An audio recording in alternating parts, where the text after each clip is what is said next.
Hello students, today we are going to study about heuristic method. This is an important method for teaching of mathematics. heuristic method को हिंदी में हम कहते हैं अन्वेषण विधि.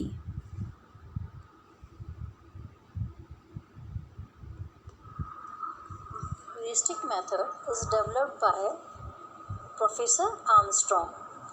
अन्वेषण विधि जो है इसका विकास प्रोफेसर आर्मस्ट्रॉन्ग के द्वारा किया गया. People centred method. Heuristic method is people centred means student centred है, चाइल्ड सेंटर्ड है. इसमें छात्र ही अधिकतम सक्रिय रहता है, टीचर का उतना रोल नहीं है. It is derived from Greek word heurisko which means to discover और टू फाइंड. ह्यूरिस्टिक जो वर्ड है वो एक टर्म ह्यूरिस्को से लिया गया है जो कि एक ग्रीक वर्ड है ह्यूरिस्को. ह्यूरिस्को का अर्थ होता है टू डिस्कवर यानी अन्वेषण करना या किसी नई चीज़ का पता लगाना. टू डिस्कवर और to find. Places students themselves as discoverers.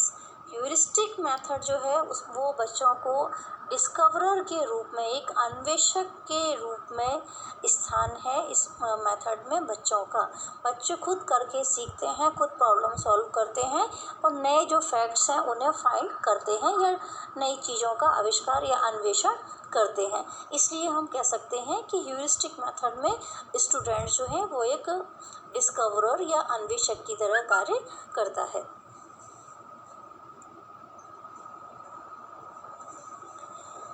M. Heuristic method के क्या एम या उद्देश्य हैं? It can solve a problem by using his scientific attitude. जो बच्चे हैं वो प्रॉब्लम को कैसे सॉल्व कर सकते हैं, जो भी प्रॉब्लम उन्हें दी गई है इस मेथड में प्रॉब्लम सॉल्विंग के लिए बच्चों को साइंटिफिक एटीट्यूड का यानी वैज्ञानिक दृष्टिकोण का उपयोग करके वो प्रॉब्लम को सॉल्व कर सकते हैं. जो भी समस्या उन्हें दी जाएगी उसे वैज्ञानिक दृष्टिकोण के द्वारा हल करना है. Explains his activities to be done. जो भी एक्टिविटी, जो गतिविधियां बच्चों को करना है वो सभी एक्सप्लेन करना भी हमारा उद्देश्य होना चाहिए. It demonstrates the experiments. यहाँ जो भी कार्य है वो बच्चों को खुद करना है, जो भी गतिविधि है वो उन्हें लर्निंग बाय डूइंग से सीखना है. नई चीज़ों का जो फाइंडिंग है वो खुद करके ही सीखना है. तो हम कह सकते हैं कि इसका क्या उद्देश्य है ह्यूरिस्टिक मेथड का. इट डिमॉन्स्ट्रेट्स द एक्सपेरिमेंट्स यानी कि प्रयोग करना, प्रयोग का प्रदर्शन करना भी एक उद्देश्य है ह्यूरिस्टिक मेथड का. Next one is illustrates the results of the experiment. जो भी प्रयोग किया है बच्चों ने उसके परिणामों की व्याख्या करना. Then acquires the knowledge about the new concepts. जो भी नए प्रकरण हैं, नए कॉन्सेप्ट्स हैं, नए तथ्य हैं उनके बारे में ज्ञान प्राप्त करना. Then thinks independently. यहाँ जो बच्चे हैं वो प्रॉब्लम सॉल्विंग कैसे करते हैं, अपने साइंटिफिक एटीट्यूड का, अपने logical and thinking reasoning power का यूज़ करके वो प्रॉब्लम सॉल्विंग करते हैं. इसीलिए उनका जो थिंकिंग है वो इंडिपेंडेंटली होता है. यहाँ टीचर पर डिपेंडेंट नहीं है कि टीचर ने जो भी इंफॉर्मेशन दिया सिर्फ उतना ही उन्हें गेन करना है, वो खुद करके सीख रहे हैं. तो इस मेथड का एक उद्देश्य हम ये भी कह सकते हैं कि थिंक्स इंडिपेंडेंटली. इस मेथड के द्वारा बच्चे जो हैं वो इंडिपेंडेंटली या स्वतंत्रतापूर्वक सोचना सीख सकते हैं. It collects and analyses the data for information. यहाँ प्रॉब्लम सॉल्विंग में बच्चों को खुद ही डाटा इकट्ठा करना है. इकट्ठा करने के बाद उसका विश्लेषण और व्याख्या भी स्वयं को ही करना है. तो इस मेथड का एक उद्देश्य ये भी है कि collection of data and analysis of the data for information.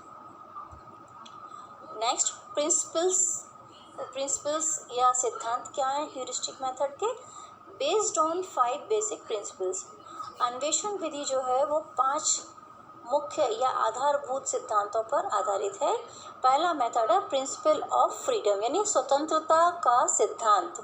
स्वतंत्रता का सिद्धांत इसलिए हम कह सकते हैं कि बच्चे को पूरा फ्रीडम है अपनी प्रॉब्लम को कैसे सॉल्व करना है, कैसे फैक्ट फाइंडिंग करना है. टीचर का उसमें उतना रोल नहीं है. टीचर सिर्फ एक ऑब्जर्वर की तरह, एक गाइड की तरह वर्क करेगा. Principle of logical thinking. चूँकि प्रॉब्लम सॉल्विंग में उन्हें अपना लॉजिकल थिंकिंग, साइंटिफिक एटीट्यूड का यूज़ करना है, रीजनिंग पावर का यूज़ करना है, इसलिए हम कह सकते हैं कि ये लॉजिकल थिंकिंग के सिद्धांत पर आधारित है। देन प्रिंसिपल ऑफ एक्टिविटी, बच्चे खुद करके सीख रहे हैं, लर्निंग बाय डूइंग है, इसलिए प्रिंसिपल ऑफ एक्टिविटी या क्रिया का सिद्धांत, गतिविधि का सिद्धांत भी लागू होता है। Principle of self thinking and self study, ये चाइल्ड सेंटर्ड मेथड है, टीचर का रोल बहुत कम है, बच्चे खुद ही नए फैक्ट्स फाइंड कर रहे हैं, अन्वेषण कर रहे हैं, इसलिए हम कह सकते हैं कि यहाँ पर सेल्फ थिंकिंग यानी स्व जो है उनका सोचना खुद का ही है, और सेल्फ स्टडीज है ना, स्व अध्ययन पर भी आधारित यह है। प्रिंसिपल ऑफ पर्पसफुलनेस या पर्पसफुल एक्सपीरियंसेस, यहाँ फैक्ट फाइंड करने के लिए बच्चे जो भी एक्सपेरिमेंट्स करते हैं, जो डेमोन्स्ट्रेशंस करते हैं, वो सभी पर्पसफुल हैं, कोई भी हौच पौच वर्क नहीं है, कुछ रैंडम वर्क नहीं है कि रैंडमली कुछ भी कर रहे हैं। उन्हें एक टारगेट दिया हुआ है, उस टारगेट तक पहुंचना है, और जब तक वो गोल अचीव नहीं होगा तब तक वो अपना प्रोसेस को आगे बढ़ाएंगे। साइंटिफिक एटीट्यूड और लॉजिकल थिंकिंग के द्वारा बच्चे जो है वो पर्पसफुल या डायरेक्शन में, एक प्रॉपर डायरेक्शन में जा रहे हैं, इसलिए हम कह सकते हैं कि प्रिंसिपल ऑफ पर्पसफुल एक्सपीरियंस यहाँ पर लागू होता है। नेक्स्ट कुछ डेफिनेशंस हैं ह्यूरिस्टिक मेथड के। प्रोफेसर आर्मस्ट्रॉन्ग के according, heuristic method is a method of teaching which involves our placing the students as far as possible in the attitude of a discoverer। Professor Armstrong जिन्होंने heuristic method का विकास किया, उनके ही शब्दों में heuristic method क्या है? It is a method of teaching, एक शिक्षण विधि है, which involves our placing the students, जिसमें बच्चों का स्थान क्या है? बच्चों को जहाँ तक संभव हो हम in the attitude of a discoverer, एक अन्वेषक के दृष्टिकोण से प्लेस करते हैं, एक अन्वेषक का कार्य बच्चे करते हैं। वेस्टवे के according, heuristic method is intended to provide a training in method, knowledge is a secondary consideration altogether।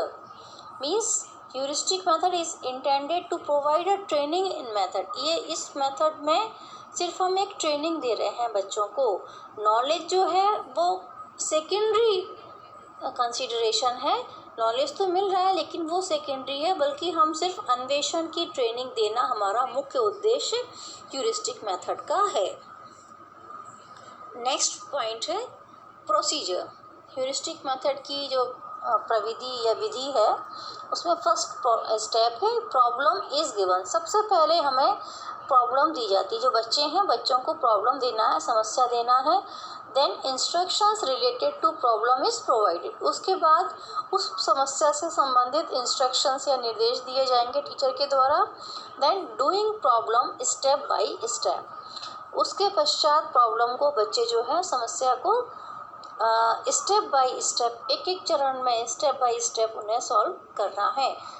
ये क्योंकि साइंटिफिक मेथड है, इस कारण से यहाँ पर क्रमबद्धता का होना बहुत ज़रूरी है, एक भी स्टेप आगे पीछे नहीं किया जा सकता है, जो प्रॉपर सीक्वेंस है उसमें ही वर्क करना है बच्चों को। Next step is note down observations, जो भी एक्सपेरिमेंट, डेमोन्स्ट्रेशन या जो भी बच्चे ऑब्जर्वेशन कर रहे हैं, वो ऑब्जर्वेशंस को उन्हें एक नोटबुक में नोट करना है, सारे ऑब्जर्वेशंस वो रिकॉर्ड करें। नेक्स्ट मेक कंक्लूजन्स, जो ऑब्जर्वेशंस रिकॉर्ड किए गए हैं उन्हें एनालिसिस करने के बाद बच्चों को कंक्लूजन्स ड्रॉ करना है, यानी निष्कर्ष निकालना है। ये सभी हैं चरण हैं हमारे ह्यूरिस्टिक विधि के।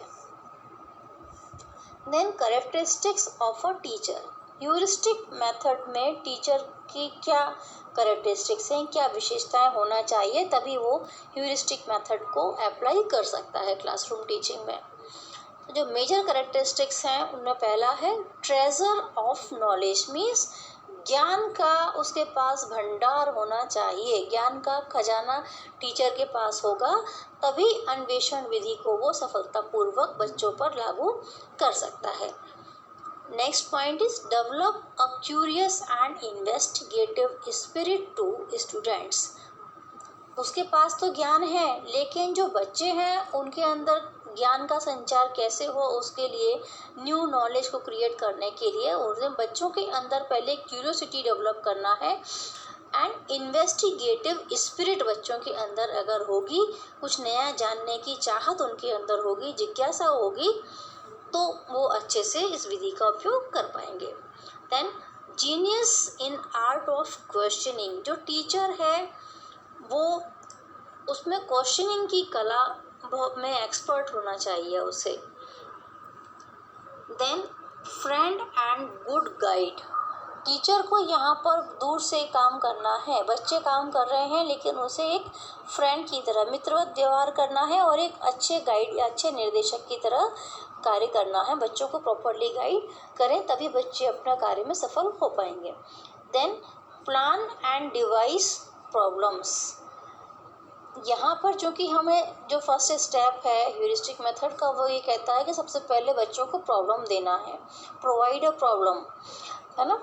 तो यहाँ पर जो टीचर है उसे खुद को नई नई प्रॉब्लम्स जो हैं वो प्लान करनी पड़ेंगी। जब वो प्लान करेगा प्रॉब्लम्स को, तभी फिर बच्चों पर को उसमें ह्यूरिस्टिक मेथड से सॉल्व करवाने के लिए बच्चों को इंगेज कर सकता है। तो ये सभी जो गुण हैं वो एक टीचर के अंदर होंगे, तभी जाके वो ह्यूरिस्टिक मेथड को सफलतापूर्वक क्लासरूम टीचिंग में यूज़ कर सकते हैं। Next point is use in basic education. क्या यूज़ है अन्वेषण विधि का बेसिक एजुकेशन में? First point is helps students discover facts about nature. इस विधि के द्वारा बच्चों को हम सहायता कर सकते हैं कि वो प्रकृति के जो तथ्य हैं, जानकारियाँ हैं, उनको डिस्कवर कर सकें, उनकी खोज कर सकें। And help them think and work independently. इस मेथड के द्वारा बच्चे जो हैं वो आत्मनिर्भर बनेंगे, सोचने में उनका इंडिपेंडेंटली सोचेंगे भी, प्लस जो वर्किंग है वो भी इंडिपेंडेंटली वो कर पाएंगे। Next point is merits and demerits. क्या क्या कमियां हैं और क्या अच्छाइयां हैं इस मेथड में? पहले हम लोग मेरिट्स लेंगे। Learning by doing. Learning by doing के पर आधारित है यह method, so it solve problems themselves. तो लर्निंग बाय डूइंग पर आधारित है, बच्चे खुद करके सीख रहे हैं, जो प्रॉब्लम्स हैं वो बच्चों को खुद सीखना है। तो हम लोग ये जानते हैं कि जब हम लर्निंग बाय डूइंग करते हैं, खुद करके जब हम सीखते हैं, तो वो उसका जो लर्निंग है वो ज़्यादा परमानेंट होता है। Next, develop scientific attitude. इस विधि के द्वारा बच्चों के अंदर वैज्ञानिक दृष्टिकोण का विकास होता है, क्योंकि यहाँ पर वो क्रमबद्धता से स्टेप बाय स्टेप प्रॉब्लम को सॉल्व करना सीखते हैं। Next, students become self dependent and self reliant. बच्चे जो हैं खुद करके सीख रहे हैं, तो वो आत्मनिर्भर बनेंगे और उनका आत्मविश्वास भी बढ़ेगा। Each people get individual attention from teacher. Teacher से भी उन्हें जो है वो इंडिविजुअल अटेंशन मिलेगा, प्रॉपर अटेंशन हर बच्चे को मिलेगा। Then retains knowledge for longer time, क्योंकि यहाँ पर खुद करके सीखने का सिद्धांत लागू हो रहा है, इसलिए जो लर्निंग होगी वो परमानेंट होगी। ये हम पहले भी चर्चा कर चुके हैं। मीन्स जो नॉलेज मिल रहा है वो लॉन्ग टाइम तक उनके दिमाग में रहेगा। Next, training in scientific method. ये जो विधि है, अन्वेषण विधि जो है, वो वैज्ञानिक विधि का ट्रेनिंग देती है।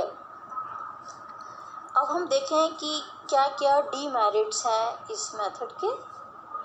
टाइम कंज्यूमिंग, क्योंकि बच्चे खुद करके सीख रहे हैं, हर बच्चे का पेसिंग अलग है ना, उनका जो है वो वर्क करने का टाइमिंग अलग अलग, उनका स्पीड अलग होगी, पेसिंग अलग होगी, इसलिए टाइम कंज्यूमिंग ज़्यादा है। टीचर जब पढ़ाएगा तो कम टाइम में वही चीज़ हो जाएगी, लेकिन अगर हम बच्चों पर छोड़ेंगे तो टाइम कंज्यूमिंग होगा, फैक्ट फाइंडिंग में टाइम लगेगा, जो कि हमेशा पॉसिबल नहीं है। Impractical for all students and average teachers. इस चीज़ पर स्पेशली ध्यान दें impractical for all students and average teachers means सभी छात्रों के लिए भी ये हम प्रयोग नहीं कर सकते हैं और सारे टीचर्स भी इसका उपयोग नहीं कर सकते। मीन्स ऑल स्टैंडर्ड्स के हर लेवल के बच्चों के लिए भी एप्लीकेबल नहीं है। ना तो बहुत छोटे बच्चों पर अप्लाई कर सकते हैं, ना ही बहुत बड़ी क्लासेस में अप्लाई कर सकते हैं। इवन बच्चों के अंदर जो इंडिविजुअल डिफरेंसेस हैं, उनके सीखने की गति, उनका इंटरेस्ट, उनका एटीट्यूड, उनका इंटेलिजेंस, उसमें जो डिफरेंसेस हैं उसके आधार पर भी हर बच्चा इस विधि के द्वारा नहीं सीख सकता है। प्लस एवरेज टीचर्स के लिए इम्प्रैक्टिकल है, क्योंकि यहाँ पर जो टीचर है वो बहुत ही स्किल्ड होना चाहिए और हर टीचर में ये क्वालिटीज़ नहीं होती हैं। Next point is extra work needed from teachers. Simply teacher को किसी भी अदर मेथड से पढ़ाना बहुत आसान होता है जहाँ वो अपने तरह से पढ़ा पाते हैं, लेकिन चूँकि यहाँ हर बच्चे को प्रॉब्लम देना, उसे गाइड करना, पूरे टाइम उनको पर्सनल अटेंशन देना, ये जो है वो एक्स्ट्रा लोड टीचर्स के ऊपर आएगा। Next point is costly method. Costly है टाइम और मनी दोनों एंड एफर्ट्स, तीनों पॉइंट ऑफ व्यू से हम इस मेथड को कॉस्टली कह सकते हैं। नेक्स्ट कंक्लूजन पर आए हम, ये मेथड किस बेस पर है। By heuristic approach we mean that students be not spoon fed. Spoon fed means इस अप्रोच में हम बच्चों को स्पून फीडिंग नहीं कर रहे हैं। जनरली जो क्लासरूम टीचिंग होता है वहाँ टीचर ही एक्टिव होता है और टीचर जो भी बताता है वो चीज़ बच्चों को सीखना है, लेकिन यहाँ चूँकि बच्चे खुद करके सीख रहे हैं इसलिए स्पून फीडिंग नहीं है। और be given a dictation, rather they be given opportunities to investigate, to think and work independently along with traditional way of teaching।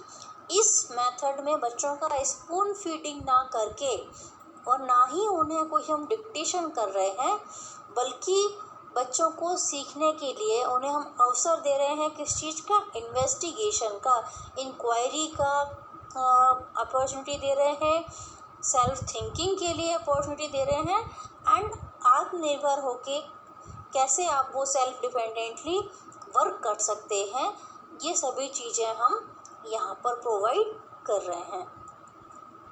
इस प्रकार हम कह सकते हैं कि ये एक बहुत अच्छा मेथड है, लेकिन हर सब्जेक्ट में हर लेवल के स्टूडेंट्स के लिए और हर जगह पॉसिबल नहीं है, क्योंकि इस तरह की सुविधाएं जो है ना तो टीचर्स अवेलेबल हैं इस स्टैंडर्ड के और ना ही सभी बच्चे इसको कर सकते हैं।